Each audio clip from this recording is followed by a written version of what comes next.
Dan, it's so nice to have you back on the show after about a year of not having you on. And now we're coming up on your birthday.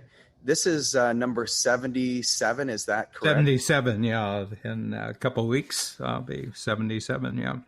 And Yeah. this last trip around the sun, what's been some of the biggest breakthroughs you've had in your personal journey? Well, it was a unique year.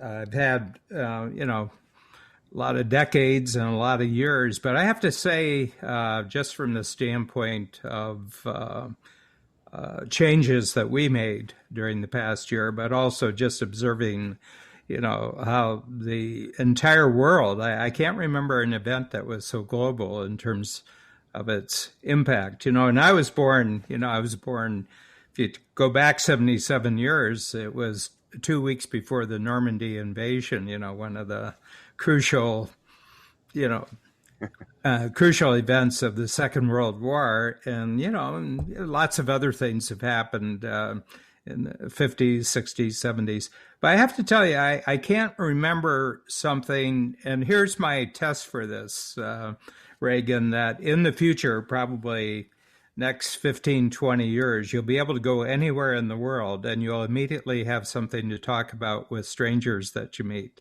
Yeah. And in other words, how was the pandemic for you? What was the lockdown? And total strangers will be able to talk for a half hour, an hour about what their experience was.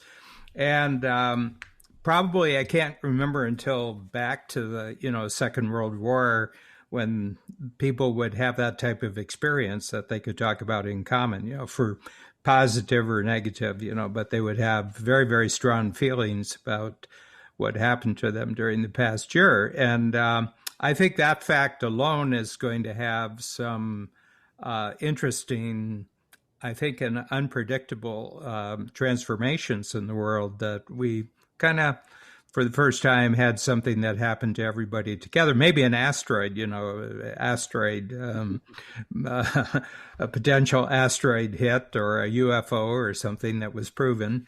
Yeah. But it was for us. We made progress.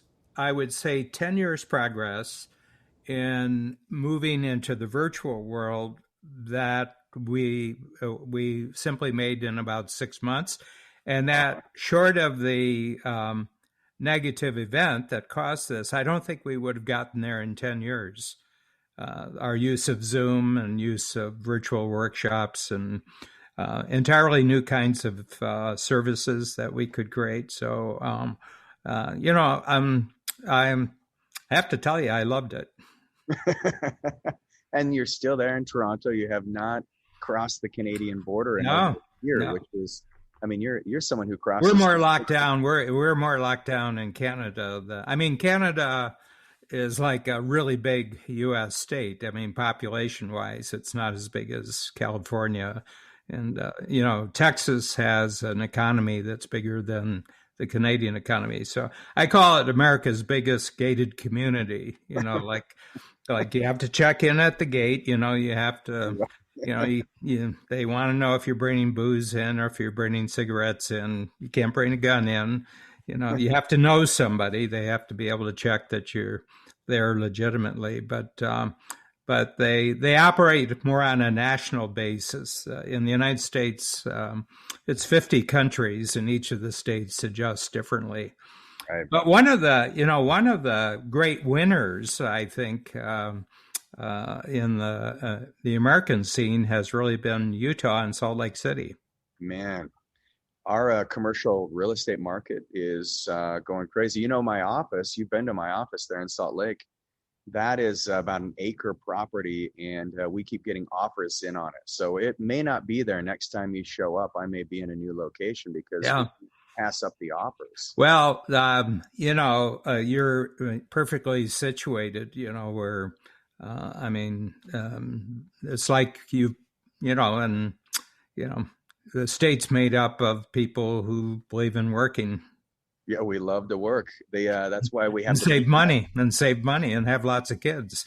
Yeah, exactly. Nothing wrong with that. Yeah, we love our kids. We love to be thrifty and industrious. I mean, even our beehive, we're the beehive state because, bees are always working, busy bees, Mhm. and we're always planning for the future and never getting ahead of ourselves. And so it's proved to pay off, even in the 2008, 2009 market crisis. When the bubble burst on the real estate market, it didn't really impact us like it did other places. We tend to have this level of resiliency that, Yeah. Oh, yeah. yeah, it's fun. So I want to congratulate you too on your Who Not How book. Um, I think we've given out. We bought 40 at the last event. I've referenced it often. You and Benjamin Hardy are just like a perfect mix. Like, talk about a collaboration there. Yeah, and there's a third member who's sort of in the background in that. Well, actually, two people, because it's Tucker Max, who's a great book packager, and he's a great book strategist. And Tucker, he comes in and he says, "You guys are a little bit off track," and this, you have to understand who your reader is and make everything. So we got Ben Hardy, who's a terrific. He's what I would call a major market writer. He really understands how to write a major market book. And then Tucker Max, who is just a legend in the entrepreneurial book world, especially of helping entrepreneurs get books out. And he's got a wonderful company called Scribe. And then the publisher, Hay House from Carlsbad in California. And they have just switched in the last 5 years from being sort of a new age type of, publisher for that type of audience. And they've moved over to the entrepreneurial market. And it coincided perfectly for us to go major market rate when they were making the switch. So they kind of have used us as the launching pad, the strategic coach. And I think, right now we're in our 7th month of the book. And I think we're averaging about 20,000 sales per month. I think we're up to about 140. And we're looking at the results. Ben knows how to look at, the Amazon results, especially, and say, well, I want to tell you what these numbers mean. But he said, without any real major marketing, except for kind podcasts like the one that you're giving me today, we're averaging about 100 book sales a day. Wow. It just goes right along. And it seems, it's about 3,000 books a month, and it just goes out there. But people are phoning in. We're getting signups for the coach program, so that's really the purpose. I'm not writing books to make money on books. I'm writing books to introduce strategic coach to entrepreneurs who would find the program useful. Yeah.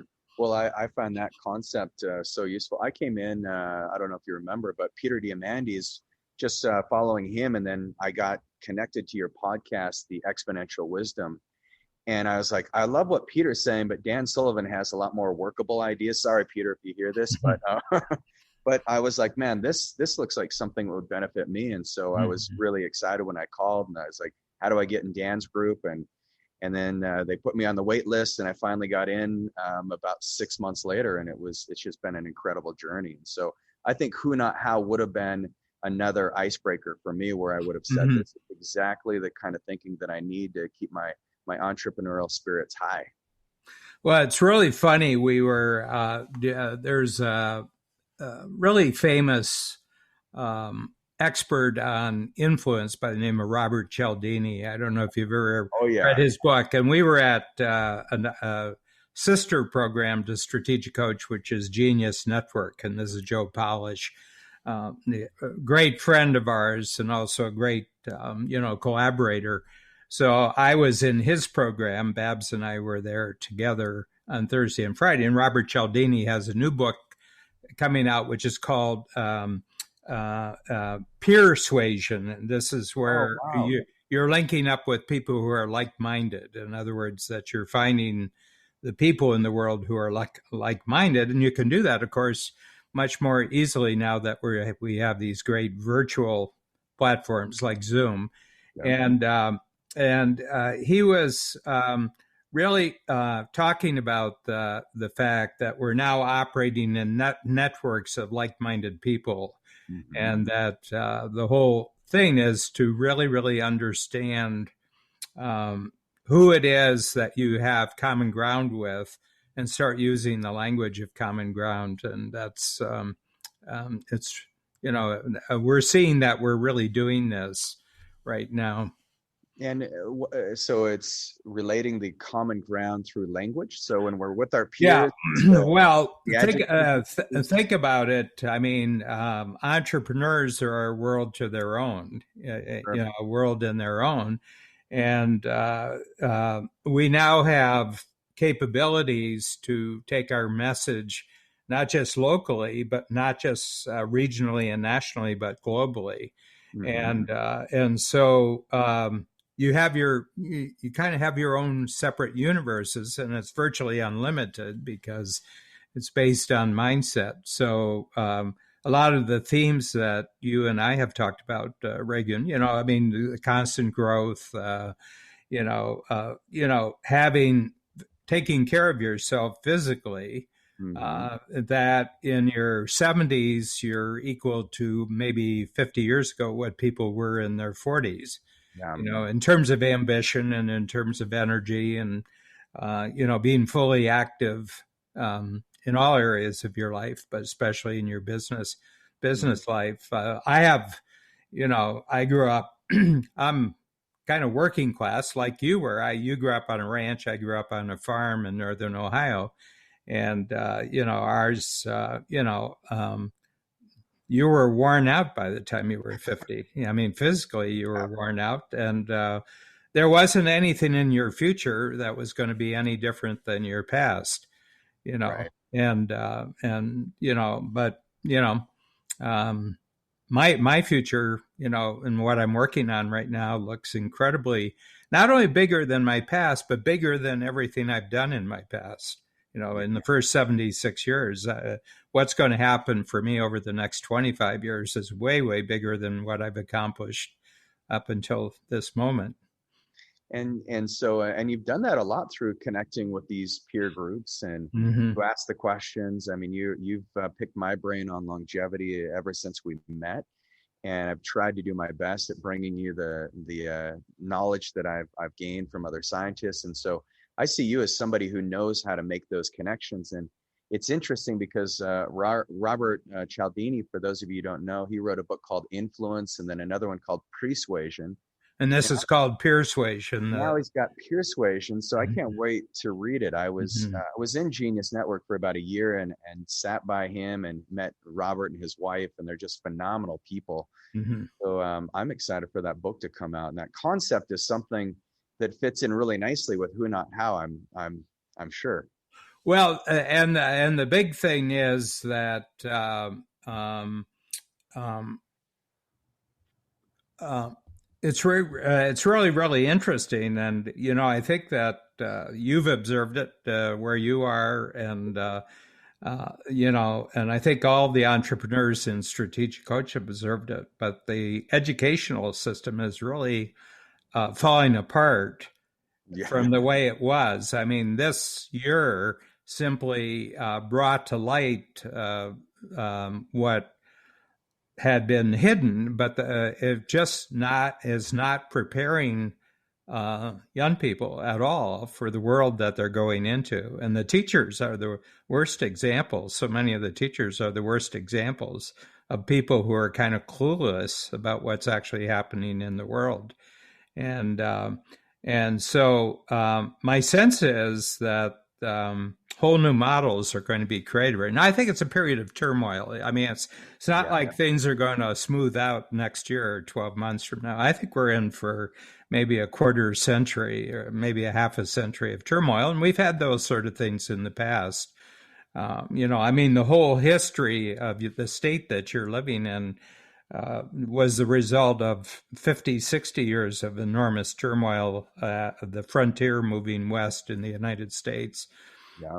and, I mean, it was, you had to be very, very resilient back then. And I think people are going to have to be resilient again over the next 30 or 40 years. No question about it. I mean, the Mormon pioneers, they wanted to set up a whole new society, right? And Yep. And everybody did. saw that. And They did. They succeeded. And Brigham Young, my hat's off to that guy. I mean, talk about leadership. He was a lion. But yeah, they did. They wanted something different, something better, something more transformative. And a lot of people disagreed with them. And I'm not going to say it was the right thing to do or the wrong thing. But I do love my culture and my history. oh yeah, But yeah, they came out here with just kind of a concept and an idea. And when they landed here in the Salt Lake Valley, this is the place. This is the right place, is actually what he said. They knew they had finally made it, and then they created this amazing society. And I'm here, 150 years later, 160, and I'm reaping the benefits of what my great grandfather put in place and grandmothers for me. So see, I can't. I think what you're saying is, now we're all creating that same territory. Well, yeah. I mean, I think the world for a long time was in a framework that was set up by the United States at the end of the Second World War. Peter Zion, a great writer, that we've really recommended his books, and we have a event every year for the Free Zone people. It's a special event, and he came and spent about 3 or 4 hours with us and talking about it. But he said that basically for 50 or 60 years after the Second World War, we kind of lived in agreements that were made in 1944 about how world trade was going to go and who was going to provide the safety and the security in the country. And it came down to one big check writer, and that was the United States. And it came down basically to one people who was providing adult supervision for the whole world. And it was being paid for by American taxpayers, and it was being paid for by American workers. And it's over. The Second World War is over. Right. And, it was to it was to prevent having to do a land war against the Soviet Union in Europe. I mean, that was the big reason. And they quit, Right. 30 years ago, they just said, oh, we're folding. And everybody else was getting such a good deal because, the U.S. was paying for so much and was providing protection for everybody. And now we want to, work on the country. We want to work and build the country back up and start fixing everything up and taking advantage of new industries. And it's very entrepreneurial. And, in spite of that, the U.S. grew. Right. In spite of carrying the burden for the rest of the world, the U.S. grew. But I think it's coming back now, and it scares the daylights out of the rest of the world. It really does. And I don't know if you remember Boris Yeltsin when he came to the United States. He was there for a NASA trip, and then he went to a grocery store. He said, "Just drop me off at the local grocery store." Yeah. And he went in there and he said, and he cried. He broke down crying. He was just shocked. He said, I don't have access to food like this. Neither does Mikhail Gorbachev.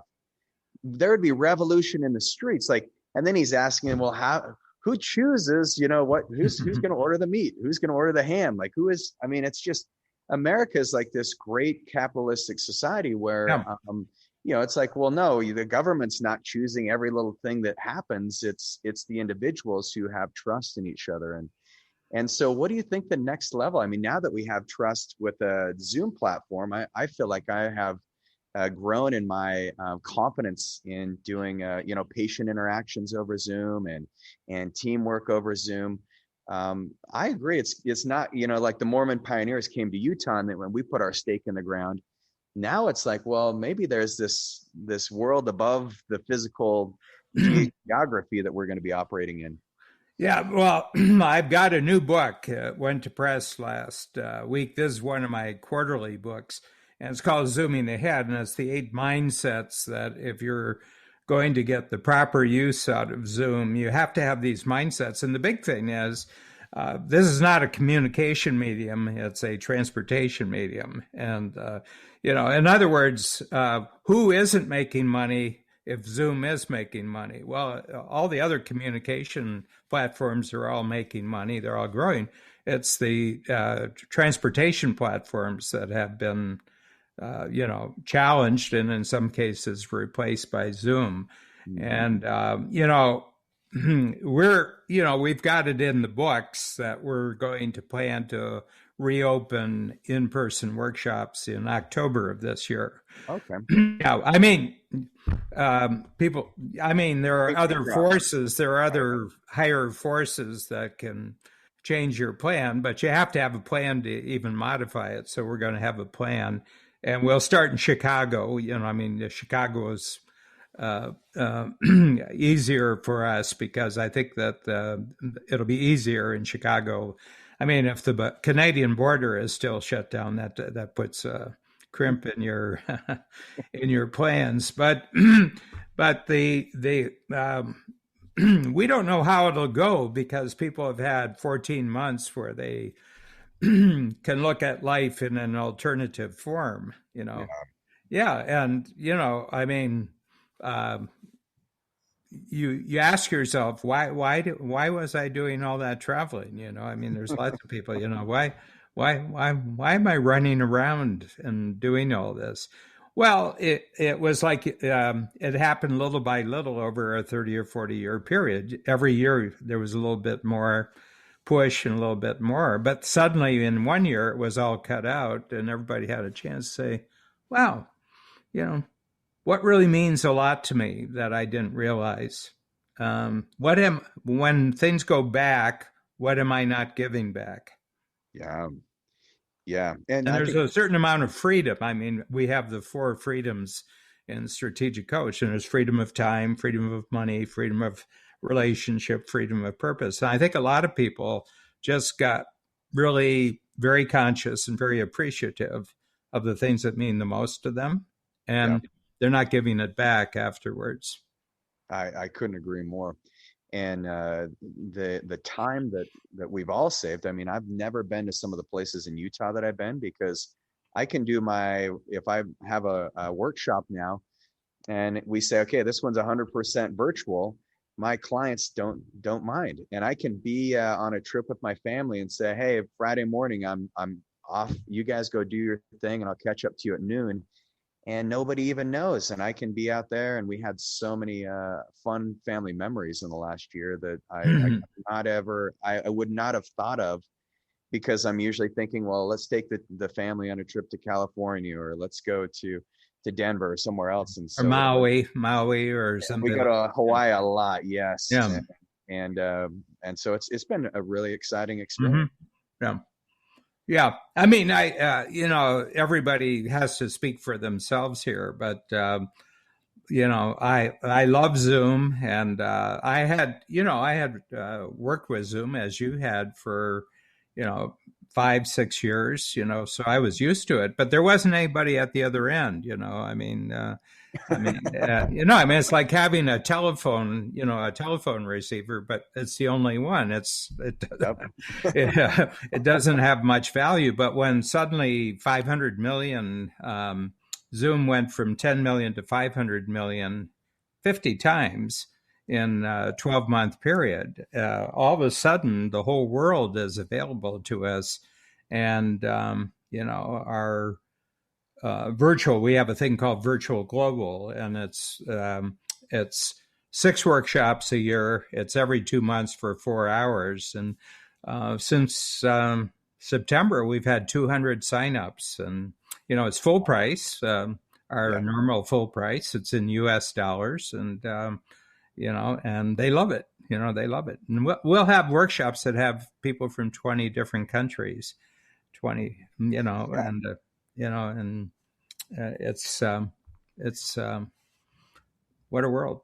What a world. Yeah. I love the breakout groups because, it's like, where are you from? Where are you at? And we're all from all over, even Tanzania, Yeah. New Zealand, Australia. I mean, this is, it's an exciting time to be alive. And one of the interesting things I heard you talk to Shannon about in your Inside Strategic Coach podcast, that I was like, I really resonated with it, but and I've never heard you talk about this, but attention is your property. So this is something where, right now we just get blasted with all these. This is my next book I'm writing. So I write a book a quarter. So when I was 70, Reagan, we had developed this process for creating little books. So they're less than 60 pages. They're illustrated. They have cartoons and everything, but they're single idea books. So you think about a book that you get, at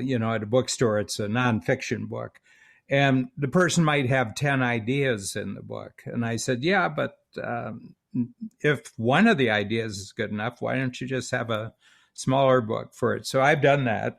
And we have a lot of ideas that, are created out of the Strategic Coach program, because entrepreneurs are doing new things and you have to have new ways of thinking about new things. So when I was 70, I said, I'm going to write 100 books in 100 quarters, and jumped into the deep end of the pool, and then had my team sort of, resuscitate me and get me just to do my part of it. But I can knock that off in about 35 hours now with the help of writers and, interviewers and artists and everything like that. But the next book we have, which I think might be, it might catch on. I call it Your Attention, Your Property. And I said that I think that there's a lot of unhappiness today because people don't realize that what they give their attention to is really crucial to their behavior. It's really crucial to your enjoyment of life. Yeah. And I've seen nothing concerning social media that tells me that that's a good use of your attention. I've never done it. I have to tell you, I'm completely clueless here. I've never done Facebook. I've never done Twitter. I've never done anything, but I do know that all my success that I've had in life is that I got my attention and focused it on things that were really useful for me. And so I'm beginning to think that we're right about the stage where if people can reclaim their attention, and I think a lot of people have reclaimed their attention over the last year. So I think it's a message that'll resonate with a lot of people who it might not have happened before the pandemic and the lockdown. But I think after the last 14 months, they said, yeah, there's lots of things that I used to pay attention to that I don't pay attention to. And I said, and if they're going to get my attention, so I said, okay, Mr. Zuckerberg, if you want my attention for 5 minutes, whatever money you make during those 5 minutes, I get a share of it. Yeah. I think that's it. I think that would scare him. I think that would scare him. That might be the only thing that could scare him this day and age. But I think that's a genius concept. My Japanese teacher, Diane Musho, she said, your one true freedom in life is where you choose to focus your attention. So yeah. It's like, and you're a prime example of that. I go back to the wants. I can't remember how many years. I think you wanting what you want. Yeah. You started in like 1978 or 1980, somewhere in there, and every day you just wrote down what you want. But yeah, it was from. It was actually from. It was August of 1978 until New Year's Eve in 2003. So I said that every day for 25 years, I'm going to write in a journal what I want. Okay. And it could be just a sentence. So the minimum requirement every day was that you just write a sentence. And I did it. I missed maybe a dozen days during that period. And I just noticed that my life turned around because in 1978, I was both divorced and bankrupt on a single day. one in the morning, one in the afternoon. And it's like two really bad report cards on the same, on that, Hey, relationship fail, business fail, I mean, for a man, I mean, you've kind of, what else do you have? yeah, there isn't a third strike, that's Right. Yeah. two strikes and you're out. And I just got the feeling, that I had, Regan, that I was not telling myself what I really wanted. I was depending on other people to tell me what I wanted. And I said, no. I said, I'll give it 20. I said, it took me about more than 25 years to get into this negative situation. So I'll give myself 25 years to get out. And I did. And my life had completely transformed. I found my true partner in life, Babs, who's my partner in life and partner in business, and created, what is the perfect company for me. And, everything improved. Everything improved. My health improved. My financial state improved. Just everything was better. And it just came from that attention, giving myself attention to a single focus for a 25-year period. Man, what a concept. And then recently you've had over a year of no TV. 3. At the end of July, it'll be 3 years now. I haven't watched any television. Already 3 years? That is. Yeah, and I have to tell you, the real test, I'm a lifetime Cleveland Brown fan. Yeah. Which, they've had a bad century up until last year. I mean, since, they've lost their franchise. I mean, they got, they had bad things happen to them. And, but they had a good year last year, and they were, and they're on the rise.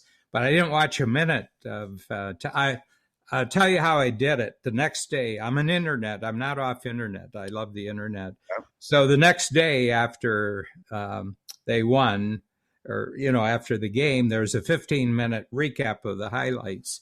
So I just watched the highlights, and it was even better. I knew that. I already knew the results, so it was more enjoyable, Yeah. And, that's great.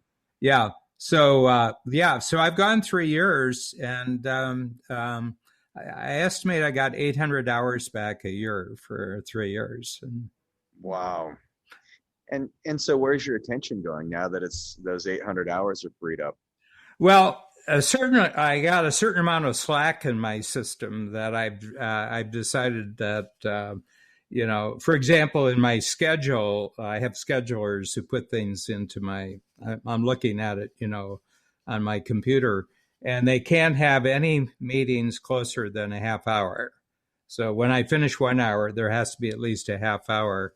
I don't like being rushed. I don't like being pushed. And I said, I'm going to keep this in there, that you can't fill up this time.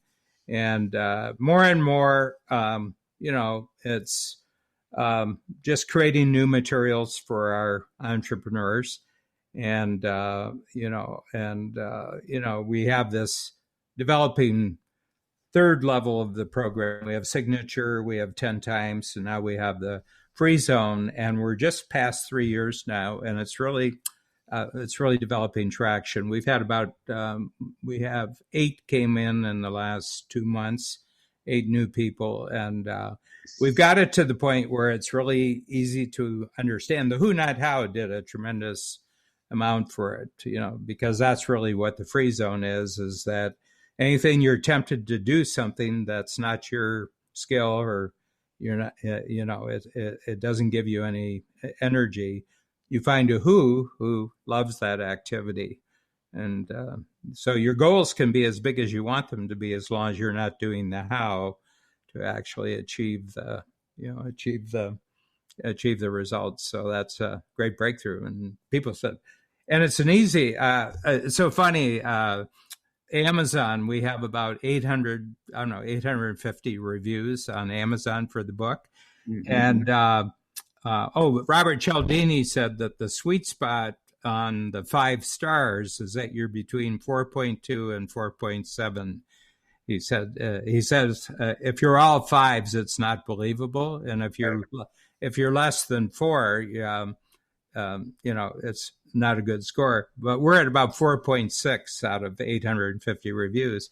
So I looked through, and one person gave a 1 star, and it was really negative. He said, what a waste. He said, everything you need to know is on the cover.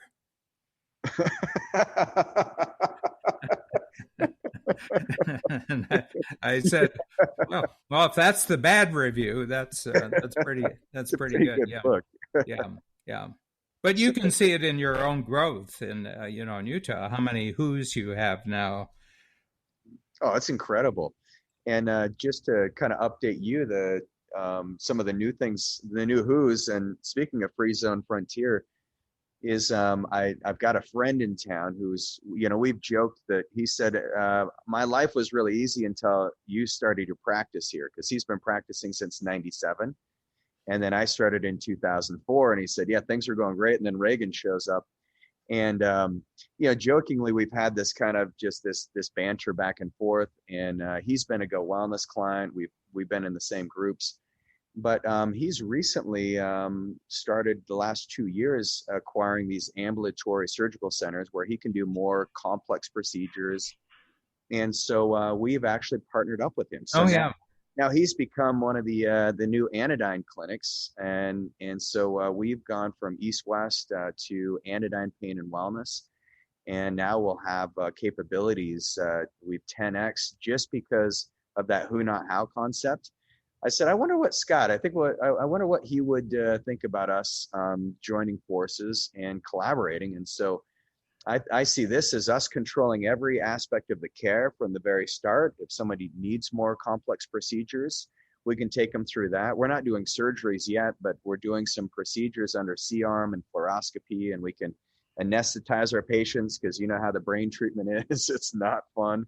But we can do just some light sedation, and it makes their experience so much safer and so much better. And there's just been a fun new source of energy that I've gotten out of that collaboration. It's been exciting.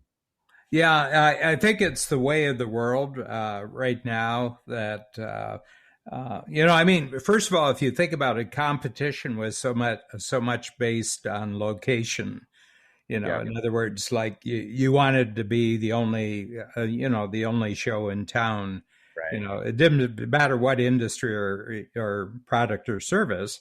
You didn't like it when, his comment that you came into town, he had things going, and then this stranger came into town, and, the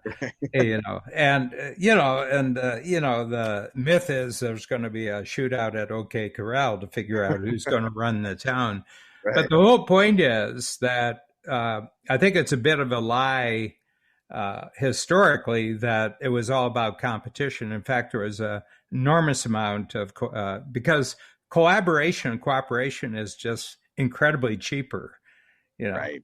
And the other thing is that people's notion of what they want in their life has expanded 10 times. I mean, when it was just about food and shelter and, and safety and security, people, it was a very restricted marketplace.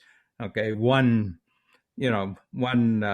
big store, major store, mercantile store would handle most things, but people's notions of what they want in their life and what kind of services they want, what kind of knowledge, what kind of information they want, and just more and more wanting people who are much more skilled than they are doing the things that are really important for them and being willing to pay for it. I think there's been an explosion of different things that people consider to be important parts of their movement forward as individuals, and also in terms of their lifestyle with their family and where they want to live. And, Babs and I, when we got together, neither of us are, work at home type of people, fixing things and cleaning things and everything else. So we got together in the mid 80s, and we always had an attitude that when we're at home, we're going to treat it like we're staying at a luxury hotel. We use the Four Seasons, which is as a classic kind of luxury hotel. And I said, if we were in a luxury hotel and we wanted something, how would it get done? And, the hotel would find somebody to do it.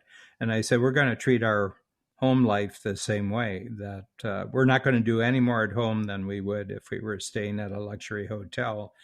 So, food, cleaning, repairs, management, maintenance. Yeah.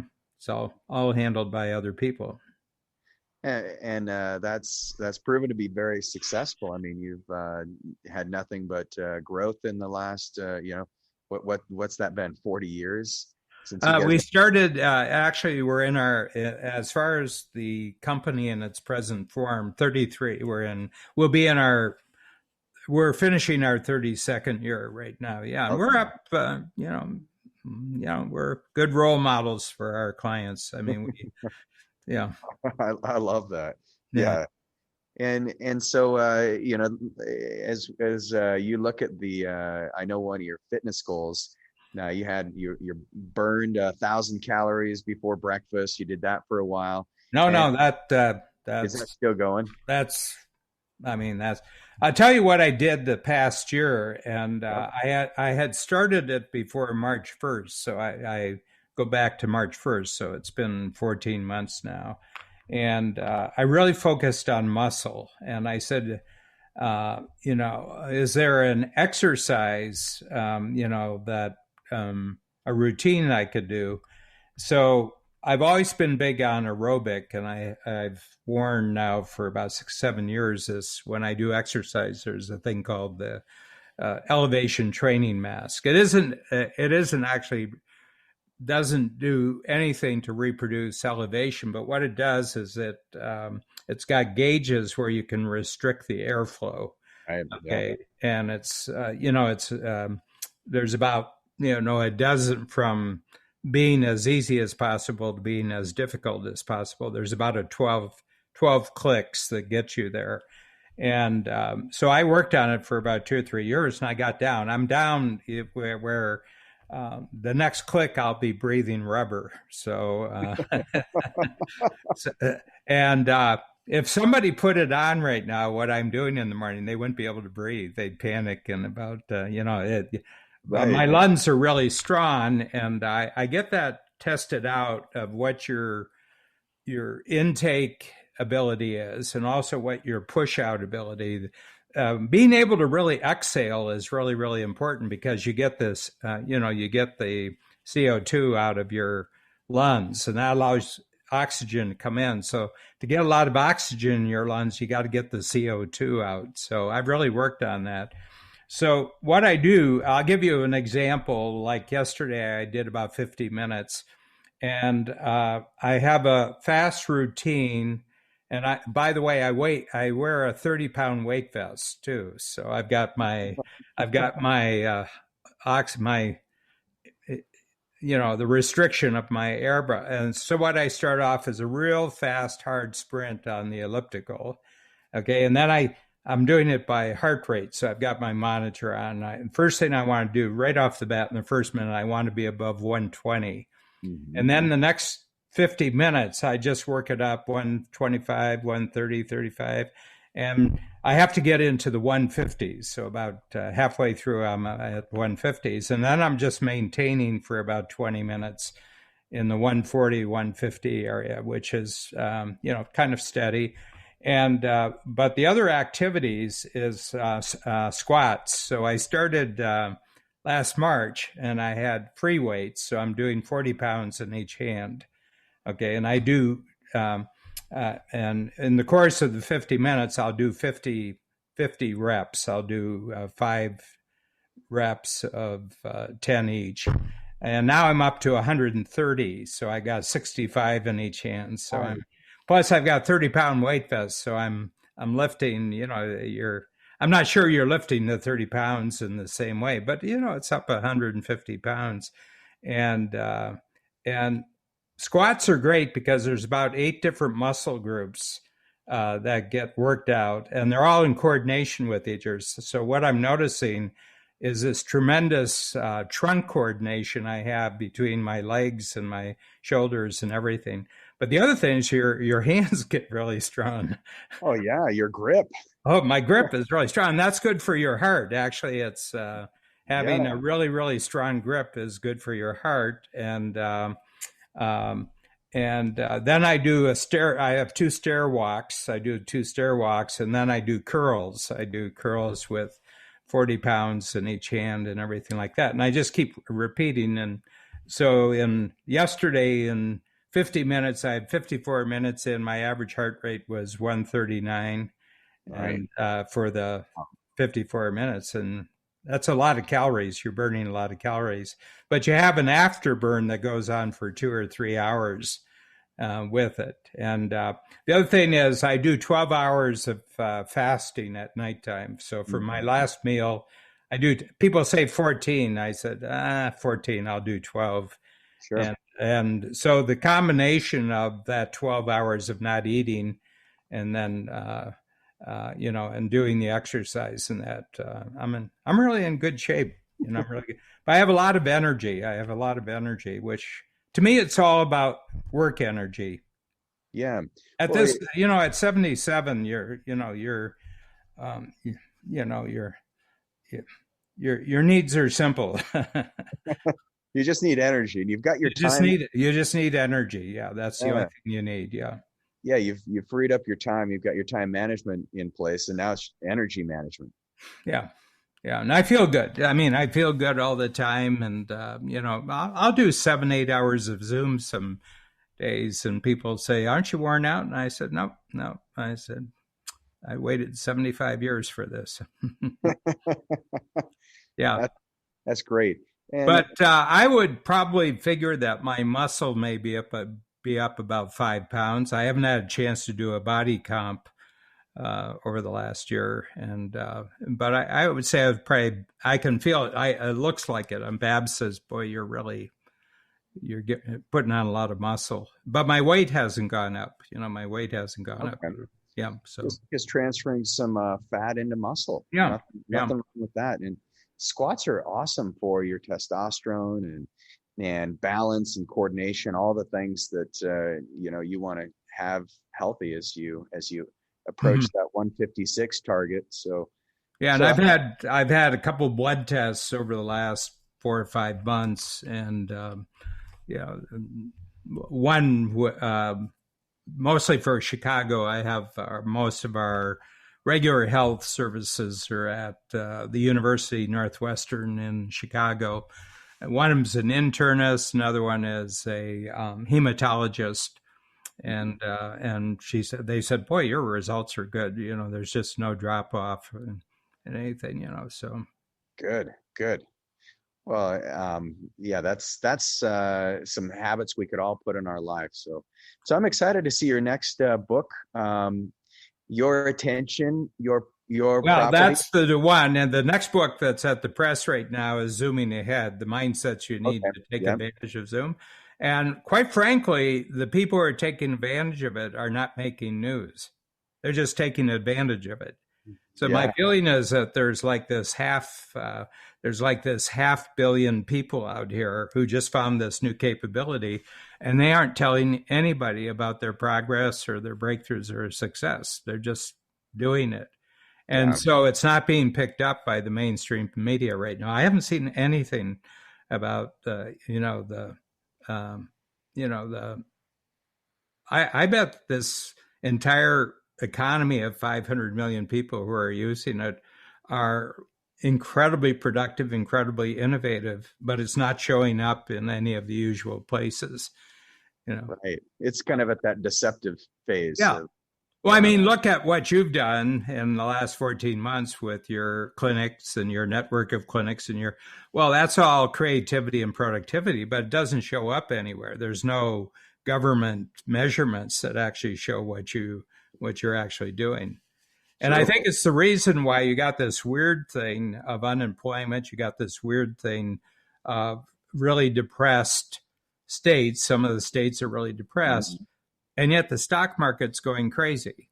Right. the stock market. Well, the stock market is a bet on the future value of present stocks. That's what you're doing. And I feel that there's just money pouring into all sorts of new breakthrough type companies and technologies and everything, but nobody's saying anything about them. The ones who are doing it aren't talking. Right. Yeah. Yeah. Well, that's innovation. When there's a free zone frontier, as you call it, that's when innovation can really happen. And then pretty soon the government will kind of catch up and start putting restrictions on, and then we'll pivot again. I think it's going to be hard. I think there's a crisis in government because it's hard to measure. It's hard to measure the impact of a really great Zoom call. It really is. And this call has been very impactful. So no one's going to be measuring it. You got to catch up with me because you were just entering the peptide revolution the last time I was seeing. And I think everybody who watches this really, because this, I don't think many good things have come from behind the Iron Curtain, but peptides are definitely one really good thing that came from behind the Iron Curtain. They were doing it for all the wrong reasons, but when it came across and it got cleaned up and it got verified and everything, it turns out that this is a truly fundamental breakthrough. Oh man, it's massive, and always experimenting with new peptides now. As you pointed out, I am a simplifier. I like to take the complex things, work with it on my own, see if it's going to be helpful by working with a few patients with these therapies, and then once I see the breakthrough, then other people get the word out. So peptides has still been at the forefront. Can you give a simple, because I'm going to send this, we'll get this video and we'll send it out to all of our coach clients. We'll get a connector to send it out. Can you just sort of position peptides, how people would be best to think about them right now? Yeah, so peptides are just natural messengers that the body releases. Just like your cells have hormones that communicate from one cell to the other, one tissue to the other, your body also has peptide structures. So these are amino acid chains of 50 or fewer. And these amino acids, these little peptide structures, just go and they work on the genetics of the cell. So we can give you a peptide that mimics the same type of expression that your immune system mimics, like a thymosin alpha-1 or a thymosin beta-4. Same kind of messengers that your thymus gland is secreting. We can give you peptides to remind your pituitary to make more growth hormone. We can do peptides that get in there and work on the mitochondrial pathway. So they go in and they work on the surface side of the cell. So one peptide has about 1,000 different expressions that will emit. And so it's a multiplier, as you like to call them. I look at peptides as one of those amazing ways where you bypass the digestive routes, because most of them are injectables. Mm-hmm. But they go in and they just remind the cell how to communicate, and they get rid of a lot of the debris, whereas it used to take us 6 months to get that debris out of the way and the smog. And now peptides go in and clear things out in a matter of months. So a matter of weeks, I should say. Mm-hmm. Yeah. And they, can I just ask you a question? If you measure from the first time you got interested to, let's say you had a year of actually seeing the results of what the change in your thinking was, both about, what you can do, in your practice, but what the future of your practice looks like because of this new capability. Well, I first saw this is like a revert. This is kind of like this is kind of a reverse R factor. R factor. Like if we were having this discussion with 3 years ago, what would you be saying then? 3 years in the past. Yeah, what would you be saying? Yeah, so I would have been saying that these are all, they're too selective. They're only working on a symptom-based approach. They aren't regenerative enough. I kind of had a short-sighted version of what peptides can actually do. And I thought they might ramp up the body systems too much where you'd have these adverse reactions. But the more I dove into it now, 3 years later, I'm realizing that these peptides are neuroprotective. They protect against cancer, against heart disease, against literally any chronic disease that takes us out. but it The big actually, thing for me is keeping the muscle up. I mean, the big yeah. thing, is that I think I really function on how much oxygen I'm getting in and how much how much muscle energy I have. That's my big thing.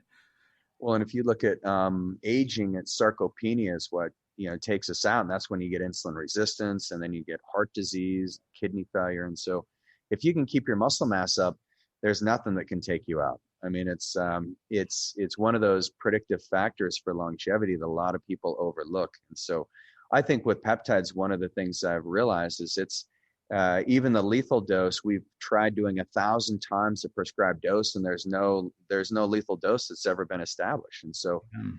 I just look at it as kind of a way that we take our engines in when we used to have gasoline run engines. Now we're going otherwise, but yeah, you'd go in and you'd service the whole engine. You'd take off the heads. We used to clean the pistons, the cylinders, and we'd change the spark plugs, and then the engine would run better.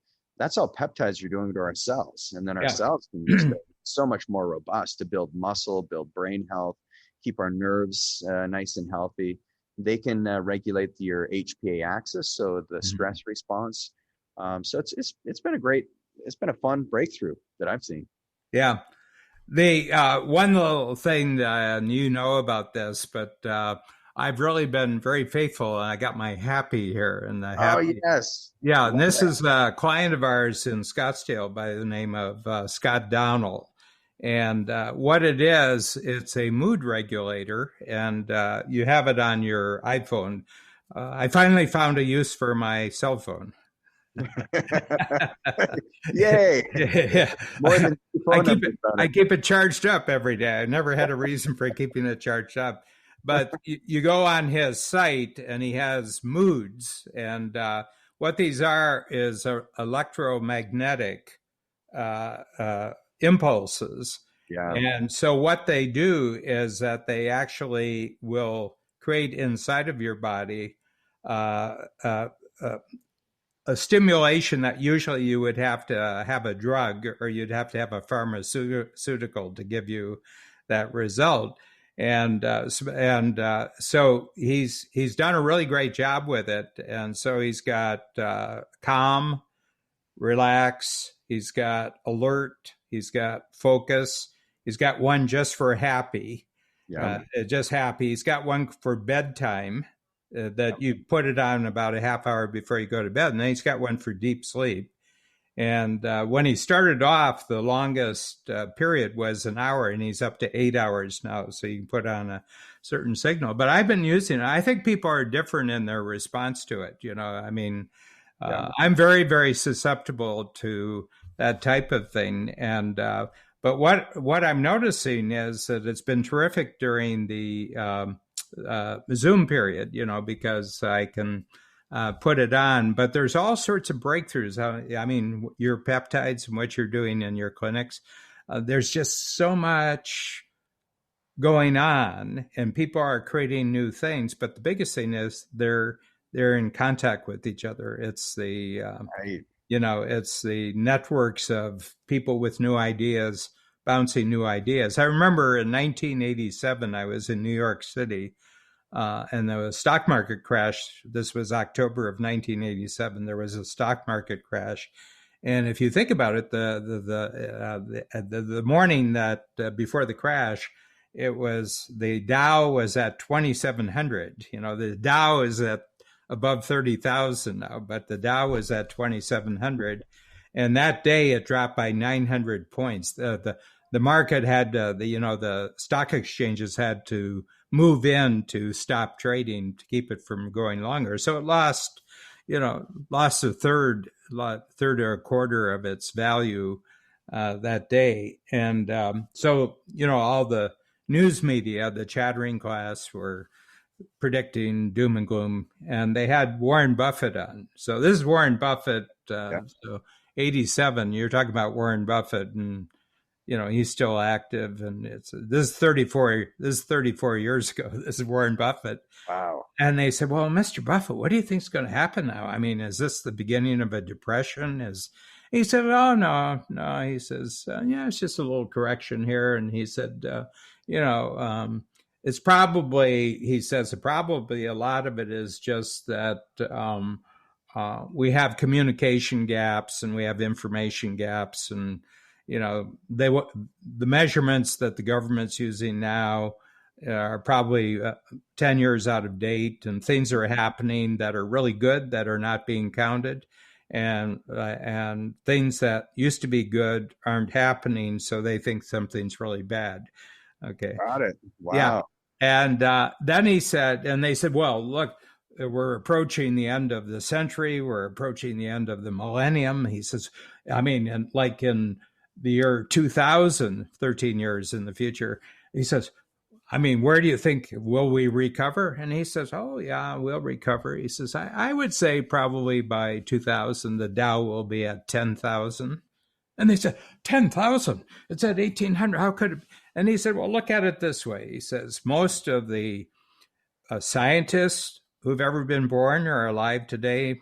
Yeah. Most of the technicians, the engineers, the researchers, they're all alive today, and they're being connected. They're being connected electronically. So he said, how could it not be that people are just producing all sorts of new things that other people want to invest in? So I remember that, and on New Year's of 2000, the Dow was at 1150. He was off. It was higher than he had admitted, and now we're 21 years later, and the whole world is comparing great ideas and great methods, and look at the speed with which the vaccine came on board. Man, never seen anything like that. Yeah. Yeah, I mean it's really exciting. Well, one thing I appreciate about you, Dan, is you're somebody who can distill this information and provide context like no one else I've ever seen. So I appreciate it because it gives me the clarity that yeah, there's going to be bumps in the road, but man, as long as we keep connecting with the right people, have these collaborations, the innovation will come, and it's you've literally helped propel my career in ways that I couldn't have if I didn't have your structure. So Yeah.